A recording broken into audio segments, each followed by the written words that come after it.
আমি মুর্শিদাবাদের মুসলমানদেরকে ধন্যবাদ জানাই, এই প্রথম তারা মমতার টুপিটা পরেনি।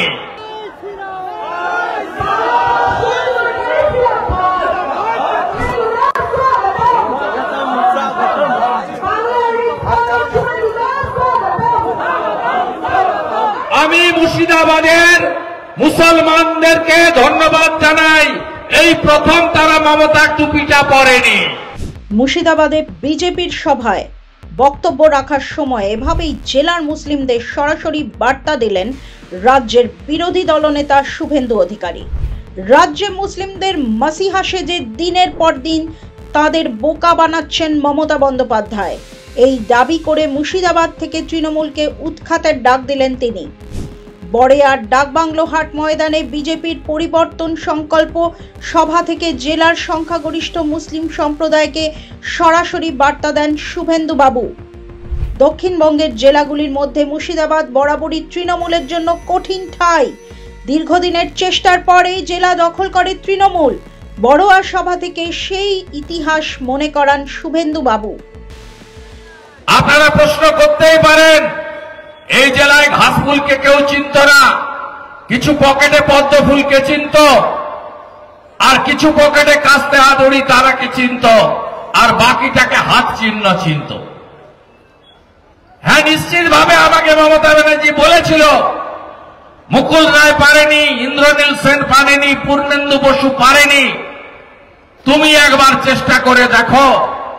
মুর্শিদাবাদকে বাদ দিয়ে হতে পারে না এত বড় জেলা, 22টা এমএলএ, 25টা পঞ্চায়েত সমিতি, 250 গ্রাম পঞ্চায়েত, 8টা পুরসভা, 3টে এমপি, এই জেলাকে করতে হবে, কিন্তু আজকে আপনাদের ঠকিয়েছে। তৃণমূলের ক্ষতিকারক রাজনীতির জন্যই হিন্দু মুসলিম নির্বিশেষে মুর্শিদাবাদের যুবকদের ভিন রাজ্যে পরিযায়ী শ্রমিক হতে হচ্ছে বলে মন্তব্য করেন তিনি। এই জেলায় সবচেয়ে বেশি দরিদ্র মানুষ আছেন, এই জেলায় সবচেয়ে বেশি বেকার রয়েছে। এই জেলাতে যদি পরিযায়ী শ্রমিকের হিসাব দেখেন, 1 কোটির কাছাকাছি পরিযায়ী শ্রমিক, তার মধ্যে মুর্শিদাবাদ জেলারই 12-14 লক্ষ যুবক ছেলে, তারা কেউ বাড়িতে নেই। সে হিন্দু হতে পারেন, মুসলিম হতে পারেন, কেউ বাড়িতে থাকেন না। তাদের কারো স্ত্রী আছে, পুত্র কন্যা আছে, এবং তাদের বৃদ্ধ বাবা মা আছে, আবার অবিবাহিত যুবকরাও রয়েছে। তারা আজকে পেটের টানে কোথায় গেছে? তারা আজকে বিজেপি শাসিত রাজ্যে আছে। আমার কাছে তালিকা আছে, গুজরাটে কত ছেলে কাজ করছেন, উত্তরপ্রদেশে কত ছেলে কাজ করছেন, মহারাষ্ট্রে কত ছেলে কাজ করছেন, উড়িষ্যাতে কত ছেলে কাজ করছেন, মধ্যপ্রদেশে কত ছেলে কাজ করছেন, রাজস্থানে কত ছেলে কাজ করছেন, অন্ধ্রপ্রদেশে কত ছেলে চলে গেছেন এনডিএ বিজেপি শাসিত রাজ্যে। তালিকা আমি নির্বাচনের আগে প্রত্যেকটা বিধানসভায় দিয়ে দেব। কলেজগুলোর অবস্থা কি, স্কুলগুলোর অবস্থা কি? কলেজে কেউ ভর্তি হতে পারেনি, অনার্সের আসনগুলো ফাঁকা। বাবা মারা বলছেন মমতা থাকলে চাকরি হবে না, তাই আর বাবা পড়াশোনা করার দরকার নেই, অন্ধ্র চলে যা, কেরল চলে যা, গুজরাট মহারাষ্ট্রে চলে যা। কেন চলে যাবে ওখানে ওরা? এখানে 300 টাকার কাজ পান আপনারা, তাও প্রতিদিন নয়, মাসে 10-12 দিনের। পাশের রাজ্য উড়িষ্যা বিজেপি পরিচালিত, সেখানে যারা যোগড়িয়া বলি আমরা, যোগড়িয়া মানে শ্রমিক, মানে আমাদের যে মিস্ত্রির সঙ্গে কাজ করে, তাদের 1000 টাকা ডেইলি রোজগার, আর 1200 টাকা 1500 টাকা মিস্ত্রি পায়। এদিন শুভেন্দু অধিকারীর সভায় মুসলিম সম্প্রদায়ের সদস্যদের ভিড় ছিল চোখে পড়ার মতো। তাদের উদ্দেশ্য করে শুভেন্দু বাবু বলেন, আরে হ্যাঁ, আমরা জয় শ্রীরাম বলি, আপনি বলবেন না? কে বলেছে বলতে আপনাকে? কেউ চাপিয়ে দেয়নি, এখানে তো মৌলানারা আছেন বসে, কেউ চাপিয়ে দিয়েছে? আফাজ ভাইকে বলা হয়েছে জয়েনিং এর সময় যে তোমাকে এগুলো করতে হবে? হ্যাঁ, আমি মাথায় টিকা পরবো, আমি হিন্দু, আপনি পড়বেন না। আমি জয় শ্রীরাম বলবো, আপনি বলবেন না। ভারত মাতা কি জয় তো সবাই বলতে পারি, বন্দে মাতরম তো সবাই বলতে পারি, জয় হিন্দ তো সবাই বলতে পারি। মুর্শিদাবাদ থেকে তৃণমূলকে উৎখাত করার ডাক দিয়ে শুভেন্দুবাবু বলেন, আমি আপনাকে বলে গেলাম 22টা সিটে তৃণমূলকে আমি এখানে এনেছিলাম, 26-এ শূন্য করব। গোল্লা নিয়ে বাড়ি যাবে মমতা ব্যানার্জি। এসআইআর এর সাফল্যে মমতা বন্দ্যোপাধ্যায় ভয় পাচ্ছেন বলে দাবি করে তিনি বলেন, বিডিও বাবু, ডিএম বাবু, মমতা ব্যানার্জির হয়ে যতই চেষ্টা করুন মৃত নাম থাকবে না। আমরা ব্যাগে করে জমা দিয়ে এসছি 13,25,000 ডবল এন্ট্রি। ফারাক্কাতেও ভোট দেয়, জলঙ্গিতেও ভোট দেয়, ডোমকলেও ভোট দেয়, কাঁদিতেও ভোট দেয়, বড়ুয়াতেও ভোট দেয়, খড়গ্রামেও ভোট দেয়, নবগ্রামেও ভোট দেয়। 3 জায়গায় 4 জায়গায় নাম 13,25,000। এ নাম একটা জায়গায় থাকবে, বাকি জায়গায় কাট। ভুয়া ভোটার, ফেক ভোটার থাকবে না।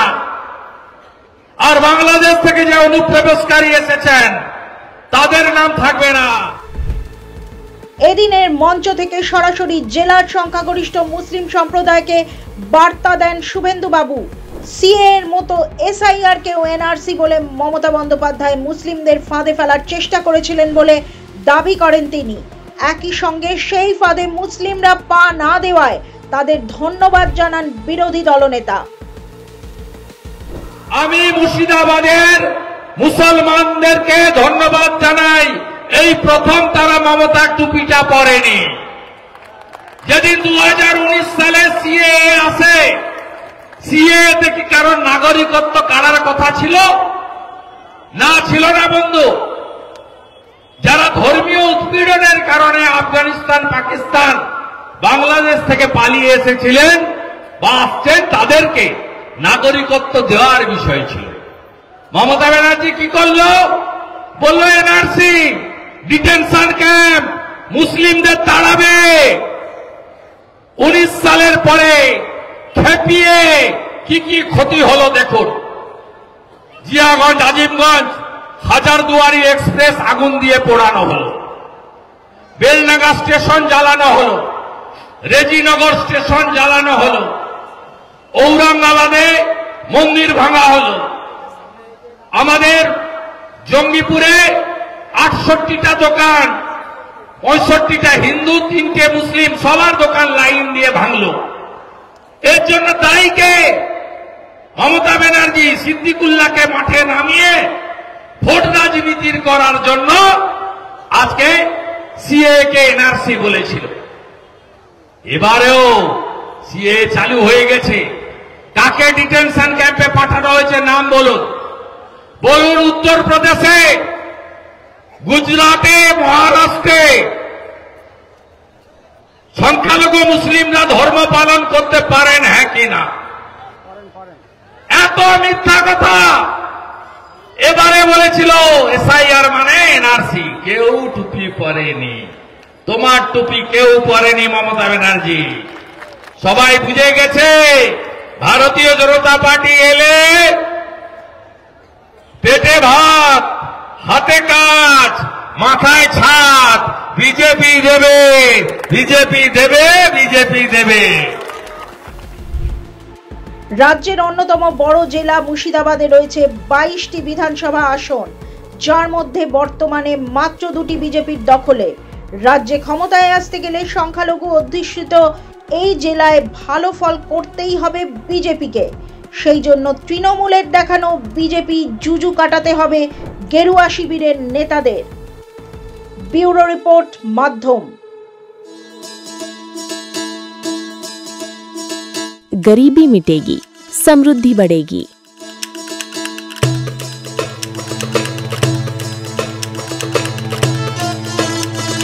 यही संकल्प है प्रधानमंत्री नरेंद्र मोदी जी और मुख्यमंत्री मोहन यादव का। गरीब कल्याण मिशन से मध्य प्रदेश ने उठाया है ऐतिहासिक कदम। संबल 2.0 के तहत 1.75 करोड़ श्रमिकों का पंजीयन और गिग वर्कर्स भी अब लाभान्वित। हजारों श्रमिक परिवारों को 224 करोड़ का भुगतान। 39 लाख लोगों को मिला भू अधिकार पत्र, देश में प्रथम स्थान। 8 लाख छोटे व्यापारियों को मिला ऋण सहयोग। 56 लाख पेंशनधारियों को हर माह 4000 करोड़ से अधिक राशि और 45 लाख परिवारों को मिला पक्का घर। अब हर नागरिक की सुविधा के लिए शुरू होगी मुख्यमंत्री सुगम परिवहन सेवा। प्रधानमंत्री मोदी जी और मुख्यमंत्री मोहन यादव के नेतृत्व में मध्य प्रदेश तेजी से बढ़ रहा है गरीबी मुक्त और आत्मनिर्भर भविष्य की ओर।